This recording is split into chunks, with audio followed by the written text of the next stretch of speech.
Nu uitați că la 100.000 de abonați dăm o mașină cadou, aveți toate regulile concursului în descriere, așa că abonați-vă să vedeți ce mașină o să dăm, detalii despre mașină în curând, dar hai să creștem. Ne găsirăm când să filmăm și noi un McLaren, pentru că plouă, dar aia e, ne descurcăm cum putem.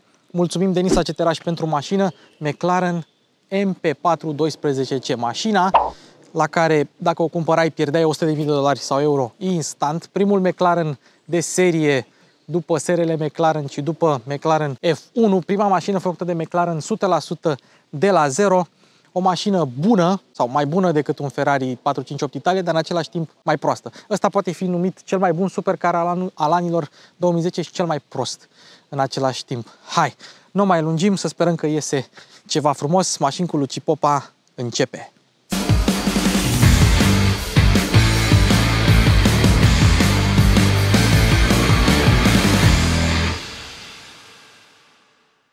Asta este mașina cu numărul 1129 pe care eu o conduc.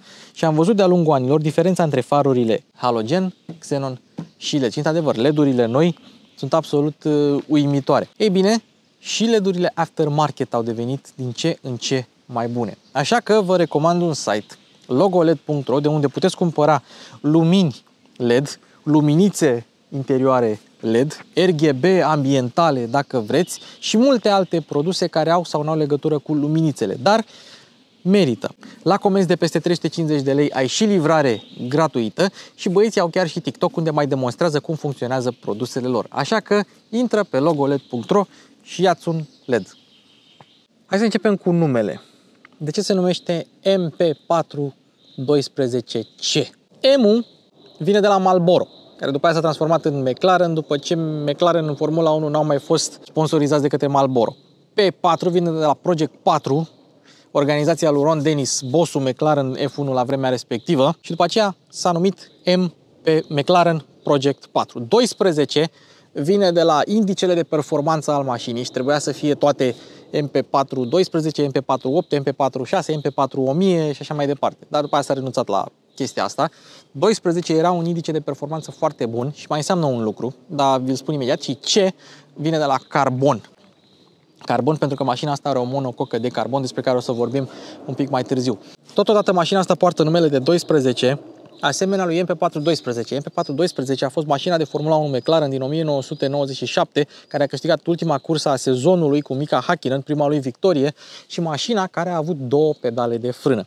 Ce însemna acest lucru? Însemna că atunci când intrai într-un viraj, pilotul putea să frâneze ba cu stânga sau ba pe stânga, ba pe dreapta, astfel încât să rotească mașina mai bine pe viraj. Ulterior au făcut ei un accident, a venit un fotograf, a făcut o poză la pedalier, au văzut că are 2 pedale de frână și pedalele au fost înlocuite. Dar MP412 și 12C au un lucru în comun. Faptul că și asta are brake steer, dar nu are 2 pedale de frână, nu, are ceva electronic acolo și în momentul în care mașina frânează și intră într-un viraj, ea frânează singură roata interioară, astfel încât ea să se rotească și să reducă subvirarea. Și de aici vine McLaren 12C.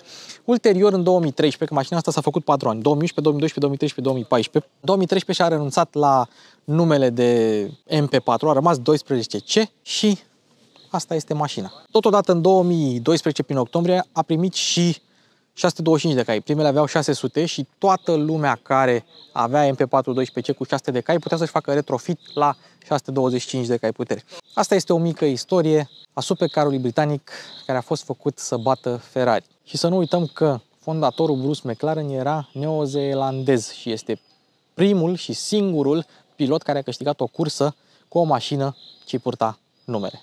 Începem cu cheia, așa arată cheia de McLaren 12C. Dacă vrei să scoți cheița normală, te așteptai să fie mai lungă, nu? Da. Așa, scoți cheița, e o cheie de McLaren normală, cu ea ce poți să faci? Deschizi mașina, închizi mașina și dacă vrei să deschizi portbagajul franc cu față, hai să-l vedem. Mașina asta are și portbagaj în spate, dar pe ăla o să-l arătăm un pic mai târziu. Și uite, avem aici un spațiu capitonat destul de mișto și cu cârlige și cu mai multe chestii și cred și eu că am loc în mașină, în portbagaj, scuze. Evident, fluidele pe care le poți completa și capota e micuță, deci la faruri nu ajungi așa de ușor. Și mai e un lucru interesant, mașina asta are un singur ștergător, care merge bine. Apropo, dacă vrei să închizi, ține minte, dai asta în jos și după aia apeși pe siglă ca să se închidă. O chestie interesantă era ușa. La primele modele era ca la iPhone, dădeai swipe, veneai așa, dădeai swipe și mașina se deschidea. Acum nu mai e așa, trebuie să apeși pe un buton aici, mașina se deschide, se descuie și nu poți deschide ușa fără ca geamurile să coboare. Și uitați-vă cât de greu e să intri în mașină, pentru că avem dita mai monococa de carbon, despre care o să vorbim un picuț mai târziu. Și totodată, dacă vrei să decapotezi mașina, ceea ce vom face imediat, trebuie să deschizi ambele uși. Cine a mai auzit de așa ceva? Ăstea nu sunt nici uși Lambo, nu sunt nici scissors, sunt ceva dihedral doors se numeau, care se deschid și așa și așa. Și arată demențial, cred, cu ea deschisă. Ia, hai să deschidem și pe cealaltă, hai să arătăm mașina pe larg. Hop! Demențial. Și acum, hai să o decapotăm. Vino, dragule cameraman, și filmează-o așa din lateral. Pui contactul și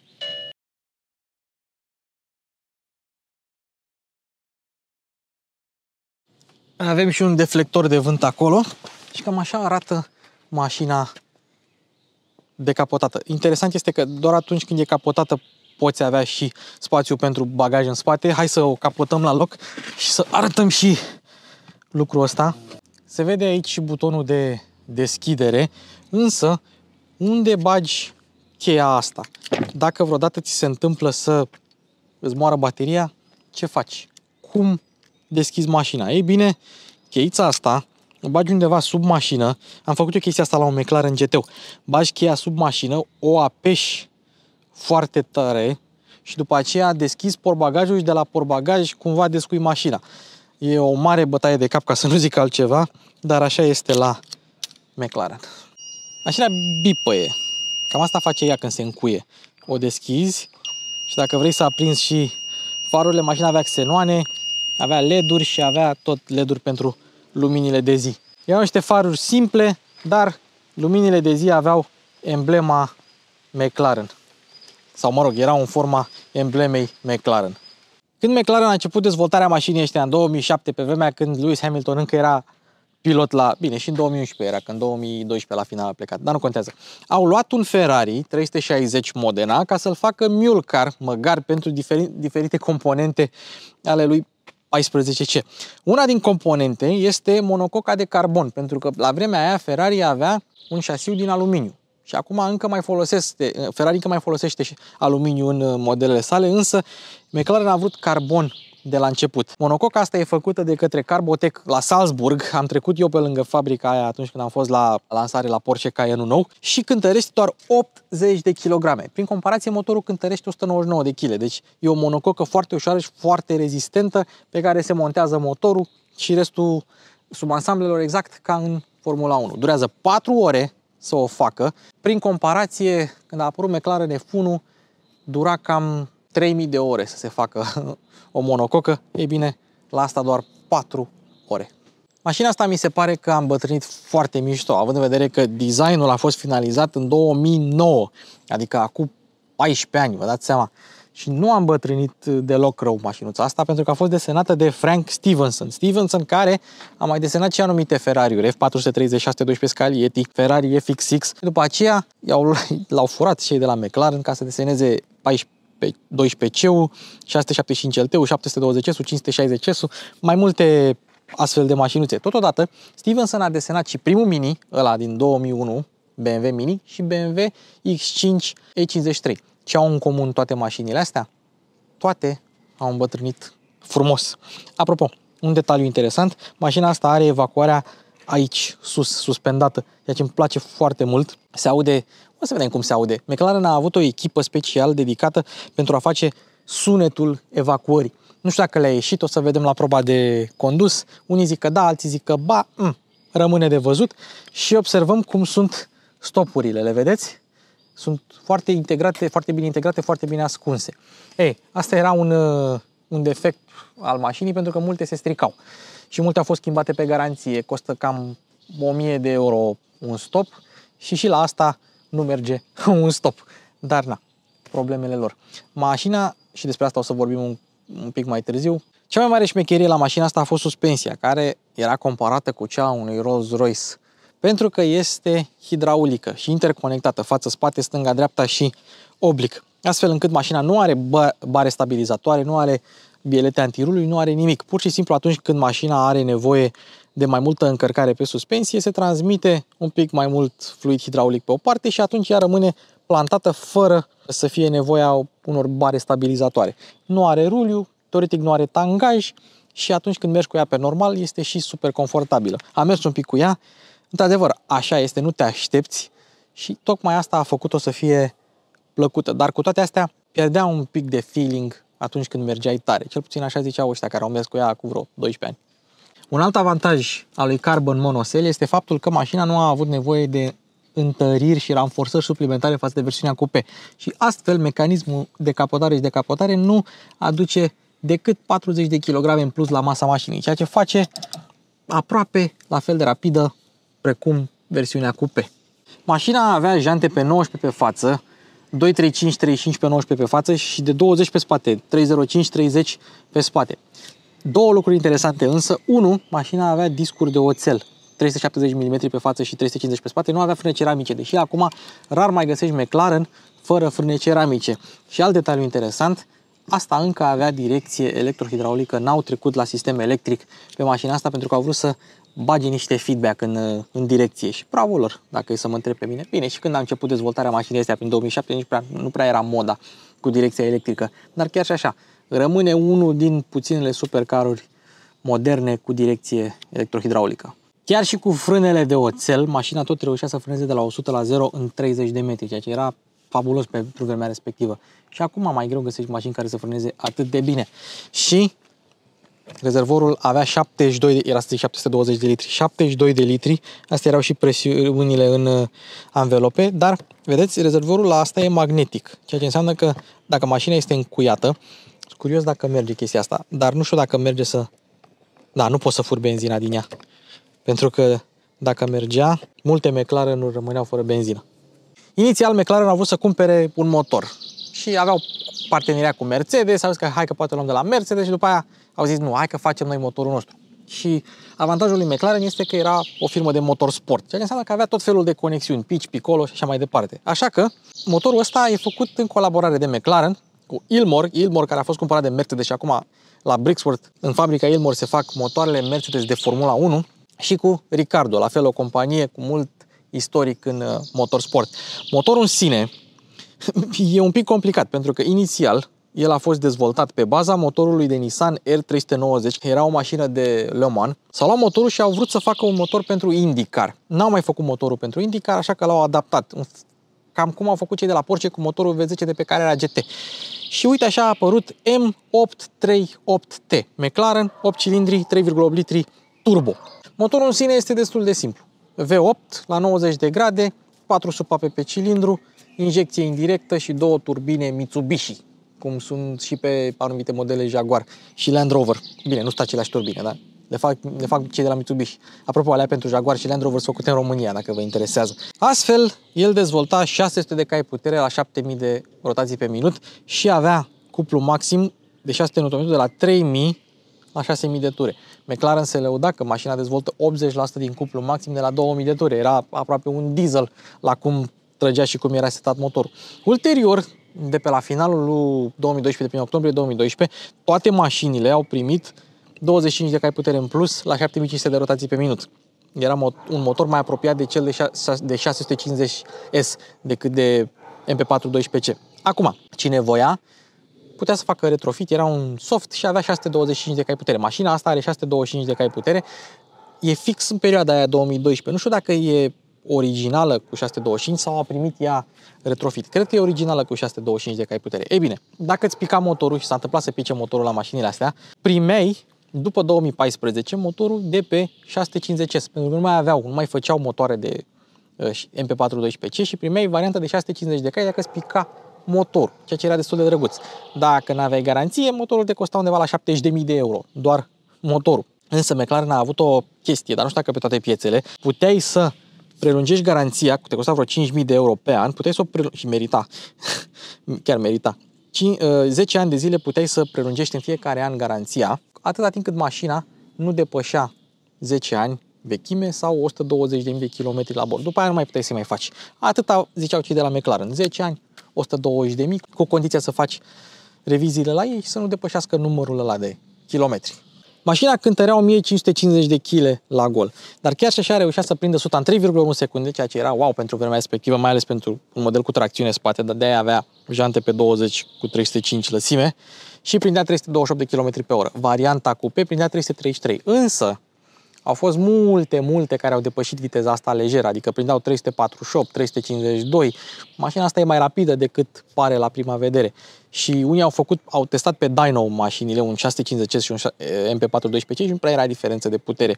Semn că și în perioada aia McLaren mințea cu privire la puterea mașinilor lor. Așa cum Volkswagen avea DSG, Direct Shift Gearbox, asta avea Seamless Shift Gearbox. O transmisie automată cu dublu ambreiaj, cu 2 ambreiaje umede, 7 trepte, produsă de Graziano. Graziano, care pare a fi fratele Luciano Pavarotti, dar nu, e o companie de transmisii cu mare istorie în motorsport. Ei bine, era o transmisie foarte rapidă și Ferrari implementase pe 458 Italia transmisie automată cu dublu ambreiaj, aia era de la Getrag, însă mașina avea o chestie interesantă. Avea un sistem care se numește precog. Deci tu schimbai așa treptele, da?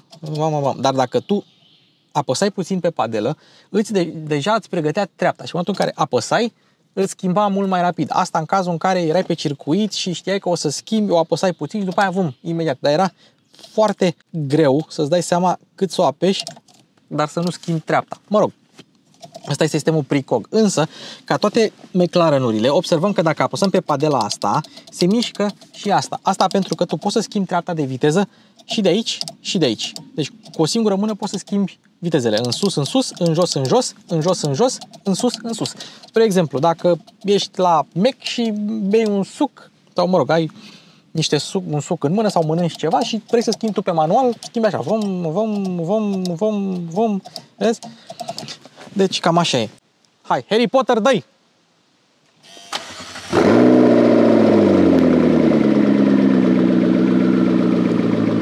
Motorul e deja cald, îl mai lăsăm un pic, dar e deja încins că am mers cu ea.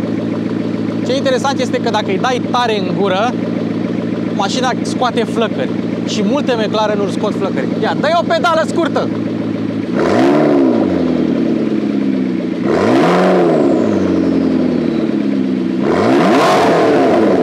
Gata! Flat Playing Crank, motor de turație, se turează până la 8500, chiar dacă puterea e la 7500. Dacă ți se blochează mecanismul electric de deschidere al ușii, faci chestia asta. Ai aici o capsă, mai ai aici o capsă, le desfaci pe amândouă și tragi tare și mașina se va descuia și după aia tu poți să deschizi ușa fără nicio problemă. Interesant este că mașina are niște centuri negre simple, nimic special la ele. Dacă vrei să cauți comenzile climatizării și observi că nu sunt acolo, asta e pentru că ele sunt aici. Chiar și pasagerul are, ceea ce e foarte util. Și avem așa, un ecran, un display pentru sistemul de climatizare, costă $4.800 dacă vrei să-l schimbi și dacă se strică. Și aici dezaburire de circulare, dezaburire spate, mono, auto, aer condiționat și unde vrei să ducă aerul. De aici selectezi temperatura, de aici temperatura și de aici cât de tare să fie ventilatorul. Ceva foarte util, foarte simplu, ar putea să implementeze mai multe mașini chestia asta. Apoi, dacă vrei să deschizi ușa, pur și simplu apeși o dată așa, se și aude cum încearcă să o deschidă și evident butoanele pentru geamuri, multă fibră de carbon, iar aici avem un sistem de sonorizare Meridian sau Meridian, cum spun alții. Și Jaguar Land Rover folosește Meridian, probabil că e acolo. În Anglia, în Marea Britanie, e o gașcă de băieți care vând Meridianuri la producătorii britanici. Și apropo, se aude bine. Mai e o mașină care face 0-200 în 9,1 secunde, dar cu toate astea n-ai torpedou. Efectiv, n-ai torpedou. Dacă vrei niște spații de depozitare, ai aici și mai ai aici o cotieră destul de îngustă, dar surprinzător de încăpătoare. În rest, la interior nu prea vezi multe chestii obișnuite. Adică ai aici o gură de ventilație, aici încă una și în dreapta încă una. De aici toate butoanele, astea sunt pentru sistemul de infotainment, Iris se numește, butonul de start și aici ai normal, sport și track pentru motor, aici ai normal, sport și track pentru suspensie, de aici activezi cele două funcții ca să nu le activezi din greșeală. Da, mod de winter, mod de launch, dacă vrei launch control, frână de mână, avarii, Aici ai butonul pentru despărțitorul ăsta din spate, de aici o decapotezi, drive, neutral, reverse, încuiere, deschidere franc, avarii, toate sunt cumva la îndemână. Dacă vrei să o bagi în viteză, pur și simplu dai de padelă, se bagă într-a și mașina va intra într-a fără nicio problemă. Aici ai butoanele pentru oglinzi și senzorii de parcare dacă vrei să-i activezi sau să-i dezactivezi, ceea ce e foarte mișto. De aici pliezi oglinzile, iar aici ai niște comenzi pentru lumini. Ce chestii! De fapt, cred că e reglajul luminilor. Auto, da, aici ai fază lungă. Un detaliu interesant sunt manetele astea care arată ciudat, sunt metalice, dar sunt foarte greu de ajuns la ele. Dacă vrei să semnalizezi, ajungi greu la ele. Aici ai maneta pentru lift kit, n-ai niciun buton pe volan și volanul se ține bine în mână. E subțire, cu decupaje și padelele sunt apropiate. Exact așa cum ar trebui să fie un volan. Volanul e teșit, așa cum se întâmplă la multe modele McLaren și evident avem tabloul ăsta de bord despre care vom vorbi imediat. Totodată observăm cât de groasă e monococa asta și cât de puțin spațiu ai la interior. Nu e puțin, eu am loc, dar am văzut și oameni mai grași în mașina asta și nu aveau chiar așa de mult loc. Interesant este că puteai să optezi pentru un interior care să fie orientat către șofer și să ai un interior asimetric, ceea ce e destul de interesant. Nu prea vezi opțiuni din astea de interior cu totul să-l modifici către tine. Mașina asta are interiorul standard cu orientare către motor. Hai să vorbim despre scaune, dar înainte de scaune vreau să vă arăt controlele lor. Memorie 3, 2, 1, scaune încălzite și de aici ai două butoane prin care reglezi lungimea scaunului și spătarul. Ai două butonașe aici, dar nefiind contactul pus, nu poți să le reglezi. Așa, scaunele sunt bune, sunt interesante, te țin destul de bine, nu sunt nici prea moi, nici prea tari. Sunt niște scaune destul de ok, destul de decente pentru o mașină super sport cum era asta. Abia aștept să merg cu ea. Apropo, la fel ca multe supercaruri, aveam parasolarul ăsta absolut minuscul și evident dacă vrei lumini interioare ai aici două luminițe, dar cred că tot trebuie să pui contactul ca să-ți meargă, nu? Ăsta e tabloul de bord, acolo vezi dacă e manual sau auto, acolo vezi dacă mașina e neutru sau în orice altă treaptă, da, temperaturile la apă, la ulei, benzina, handling-ul, powertrain pe care le selectezi de acolo, kilometrajul, temperatura exterioară și tripul. Îmi place că avem turometru mare și vitezometru digital. Arată bine, arată frumos.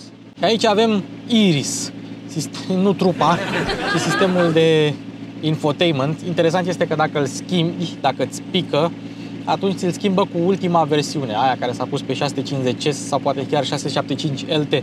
Ușor de utilizat, ai egalizatorul, ai tot felul de alte funcții, media, așa ajungi acasă, de pe butonul ăsta de McLaren, volumul e de aici, telefon, media, navigație, contact, radio settings și mașina avea chiar și propriul său browser. Și puteai să intri pe internet și să te uiți la clipuri pe YouTube din chestia asta, care e un ecran destul de mic pentru 2023, dar la vremea respectivă era ceva destul de interesant. Apropo, nu știam că acum în mai este februarie. Bun, hai să vedem cum merge mașinuța. E pe manual. Punem piciorul pe frână. Am trecut-o într-a-întâia și să mergem. McLaren. Salut, Gabi! Destul de nervoasă jucăria, chiar și într-a-întâia la 1500 motorul se aude destul de tare. Bine, e varianta Spider și de aia. Dar să vedem. Destul de ușoară direcția. Și cutia schimbă bine, schimbă rapid. Ce mă fascinează e vizibilitatea la mașina asta. Ai o vizibilitate foarte, foarte bună. În față, în lateral. Uite ce bine întoarce, ești nebun la cap. Gata. Am închis geamul, hai să vedem cum e mașinuța. Foarte bună vizibilitatea, doar ceasul ăsta mai tai un pic din vizibilitate. Am condus 3 McLaren-uri la viața mea, de la nou la vechi, GT, 570 GT modificat și acum asta. Și toate se simt oarecum la fel. Însă, asta chiar e confortabilă. Cu o mașină rigidă pe aici, uite așa faci. Asta chiar stă bine. Și Într-adevăr, motorul nu are cel mai fain sunet de pe pământul ăsta, dar măcar îl auzi aici, în spatele tău, bine, știi?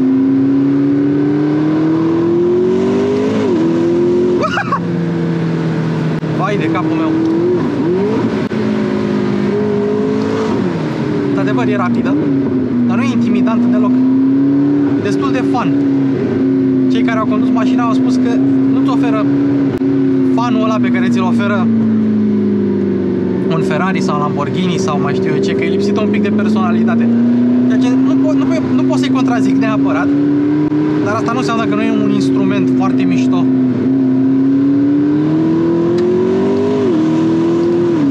Are super tracțiune la ieșirea din viraje. Confortul e foarte bun și direcția îți oferă un pic de feedback. Mi-era dor de o mașină foarte rapidă care să-ți ofere ceva feedback în direcție.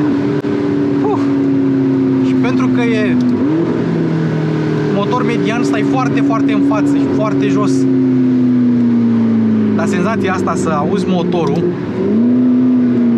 e absolut demențială. Hop, hop. Uite ce confortabil a fost pe dâmburi. Poți să o folosești zi de zi. Uite, și e bine întoarce aici. Asta m-a mirat la McLaren 12C. Întoarce foarte bine. Trecem în reverse. E bine, vizibilitatea în spate, într-adevăr, e destul de slăbuță. Dacă în față e ok, în spate nu prea e așa. Și acum o trecem în neutru și dăm a întâia. Și pe loc se virează destul de greu. Dacă la viteză se virează ok. Pedalele, dacă vrei să folosești mașina asta în zi de zi, pedalierul e destul de dur, cam ca la Porsche așa. Dar în rest eu n-aș avea nicio problemă să merg cu ea zi de zi. Dimensiunile le vezi foarte ușor, mult mai ușor decât la un Huracan R8 sau vreun Ferrari. E chiar ok. Stai un pic să-mi dau și eu spătarul mai pe spate.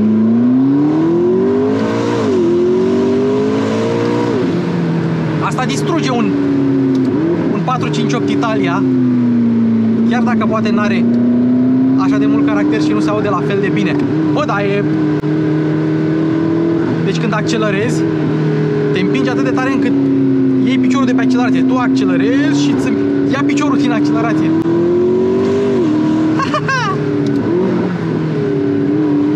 Mamă, cum virează, ești nebun.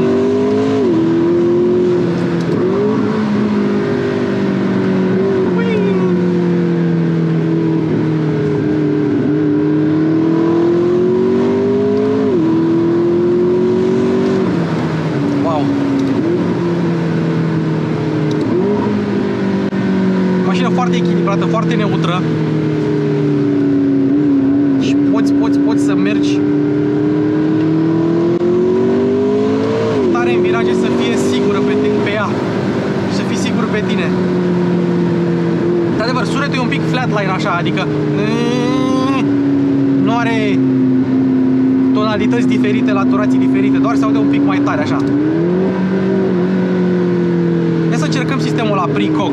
Deci mergem în spatele Passatului, apăsăm un pic, și-a schimbat ea, un pic, da, merge, dar trebuie să te obișnuiești cu ea. Adică presupun oricum că mașina știe că dacă accelerezi un pic mai tare, știe că o să urci în turații. Poziția la volan îmi place, mult, mult.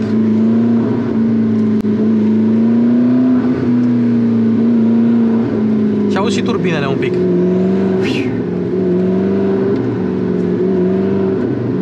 Sunt curios dacă are turbolac. Deci dacă are 80% din cuplu la 2000 de ture și noi suntem acum să lăsăm Passatul să se ducă. Hai că mă lasă el.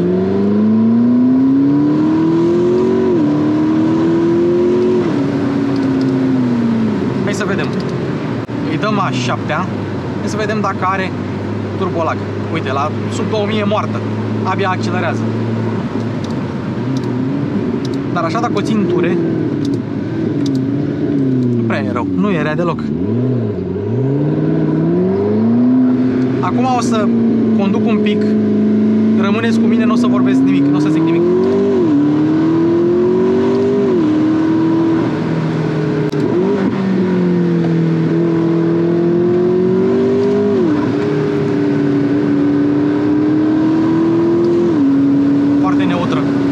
face.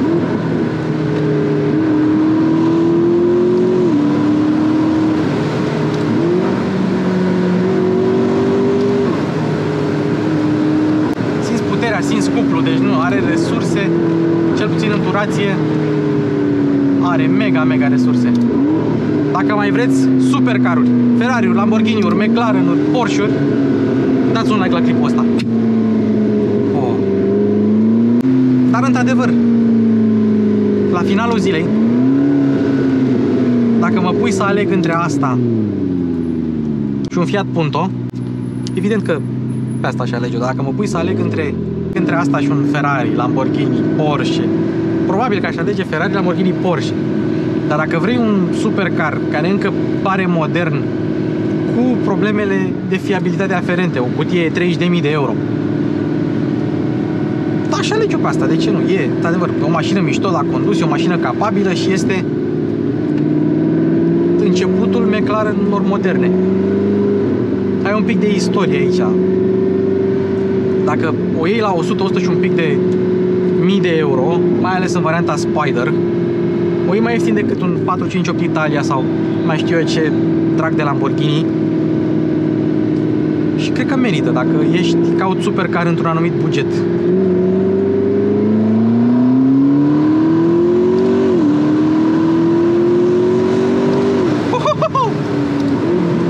Și puterea e livrată foarte smooth, foarte smooth. E foarte ușor să mergi cu ea tare.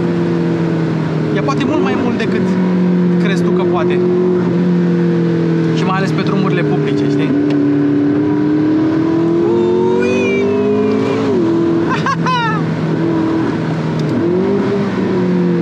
Du-te-l pe ăsta. Oh, vere că n-ai McLaren.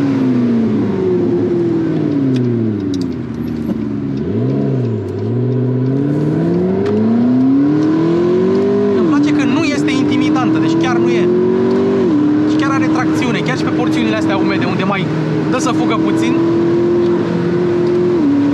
Cutia schimbă bine, la retrogradări schimbă bine, uite, ia să pregătim. Într-adevăr, pricocul ăsta merge dacă pregătești tu treapta înainte. Deci ce confortabilă e, alte mașini, într-adevăr, nu are caracterul altor mașini.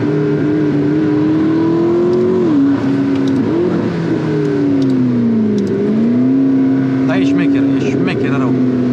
Șmecher!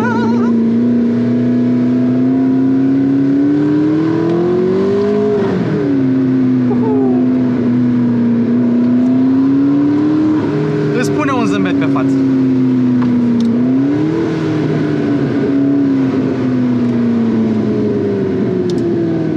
Și ne arată de ce McLaren-urile sunt foarte tari. Problema la McLaren care a fost? Au scos multe mașini una după alta. Și pentru că nu au fost chiar cele mai fiabile, le-a scăzut valoarea. Pe când dacă rămâneau cu asta, uite, asta a apărut. Asta zicem că e mașină 2013. În 2013 a apărut Huracanul. Huracanul încă se face 10 ani mai târziu. Asta a fost înlocuită de 12C, pardon, de 650S, care a fost înlocuită de 720S. Nu punem la socoteală 675 LT-ul și așa mai departe, că le-ați versiuni speciale. Și a fost înlocuită de 750S, 720S. Pe când Huracanul a rămas așa, Evo, Sterato, Technica, whatever, știi? Și de asta au... 570-urile și astea? 570-urile sunt versiunile mai slabe, mai micuțe, baby McLaren-urile, știi? Care nici alea nu sunt mai prejos dacă e să mă întreb pe mine. Într-adevăr, asta este demențială. Demențială. Mulțumim că ne-ați urmărit, mulțumim Denisa Ceteraș că ne-a lăsat mașinuța. Poate facem și cu GTR-ul. Dacă vreți GTR-ul, scrieți în comentarii: vrem GTR-ul! Vrem GTR-ul! Da? Bă, mișto mașină. Da, gata. Mulțumim că v-ați uitat la noi, la 100.000 de abonați. Dăm o mașină cadou la giveaway, așa că abonați-vă, aveți în descriere concursul. Și ce mai e? Eu am fost la cameră, pardon, eu am fost Luci Popa la cameră, întâi a fost Adi, după aia a fost Harry Potter. Și acum mergem să mâncăm și noi ceva. Mașini cu Luci Popa se încheie.